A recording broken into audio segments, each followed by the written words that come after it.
السلام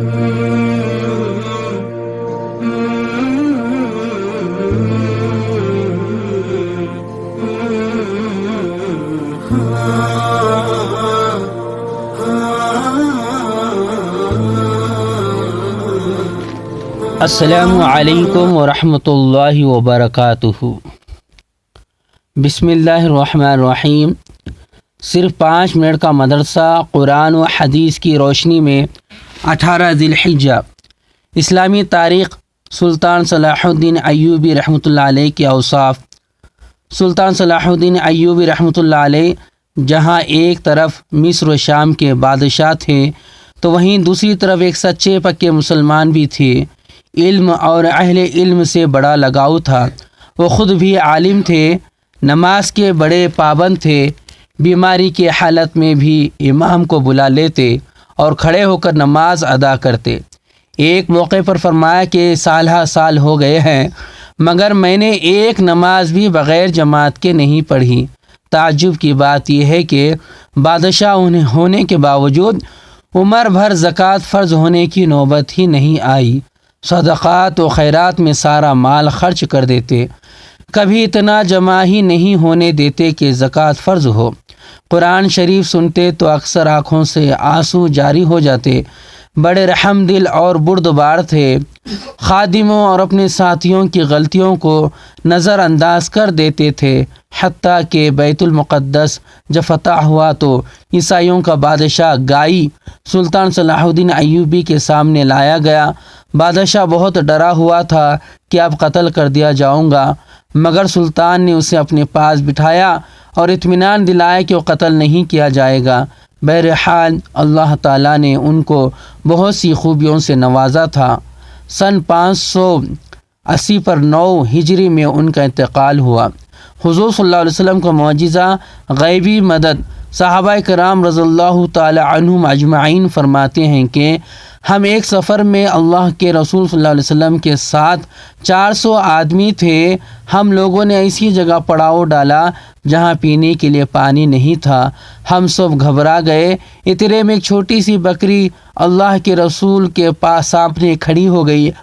آپ صلی اللہ علیہ وسلم نے اس کا دودھ دوہا اور پھر خوب سیر ہو کر پیا اور اپنے صحابہ کو بھی پلایا، حتیٰ کہ سب سیر ہو گئے۔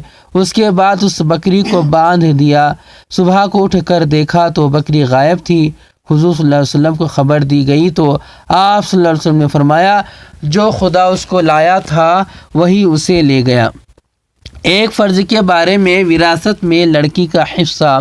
قرآن میں اللہ تعالیٰ فرماتا ہے، اللہ تعالیٰ تم کو تمہاری اولاد کے سلسلے میں حکم دیتا ہے، ایک لڑکے کا حصہ 2 لڑکیوں کے برابر ہے۔ والدین کی وراثت میں لڑکے کے 2 حصے اور لڑکی کا 1 حصہ ہوتا ہے جس کا ادا کرنا فرض ہے۔ ایک سنت کے بارے میں پرہیزگاری اور مالداری کی دعا۔ رسول اللہ صلی اللہ علیہ وسلم یہ دعا فرماتے تھے، اللہم انی اسألک الہدی والتقی والعفاف والغنی۔ ترجمہ، اے اللہ میں تجھ سے ہدایت، تقوی، پاک دامنی اور غنا کا سوال کرتا ہوں۔ ایک اہم عمل کی فضیلت دعا کرنا بیکار نہیں جاتا۔ رسول اللہ صلی اللہ علیہ وسلم نے فرمایا، بے شک تمہارا رب شرم و حیا کرنے والا اور بڑا سخی ہے۔ وہ اپنے بندہ سے اس بات پر شرماتا ہے کہ بندہ اس کی طرف اپنے ہاتھ اٹھائے اور اسے خالی لوٹائے۔ یہ گناہ کے بارے میں یتیموں کا مال مت کھاؤ۔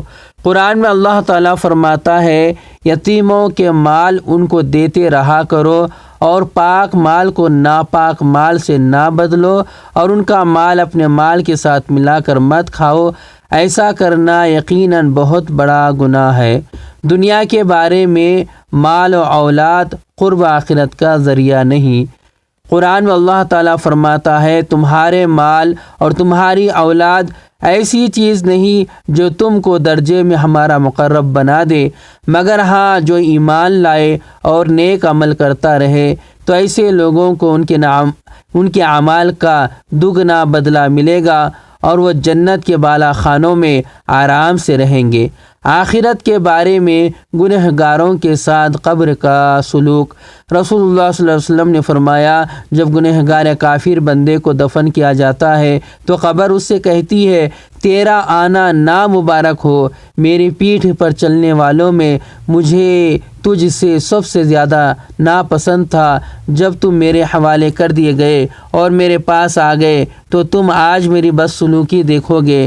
پھر قبر اس کو دباتی ہے اور اس پر مسلط ہو جاتی ہے تو اس کی پسلیاں ایک دوسرے میں گھس جاتی ہیں۔ طب نبوی سے علاج، خربوزہ کے فوائد۔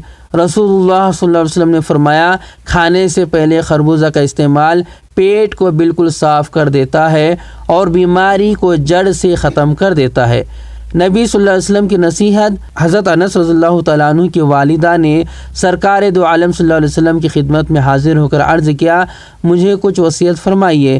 آپ صلی اللہ علیہ وسلم نے ارشاد فرمایا، گناہوں کا چھوڑ دینا بہترین ہجرت ہے، فرائض کی حفاظت کرنا بہترین جہاد ہے، اور ذکر الہی بکثرت کرتی رہو، اس لیے کہ تم اللہ کے یہاں اس سے زیادہ محبوب چیز نہیں لے کر آ سکتی۔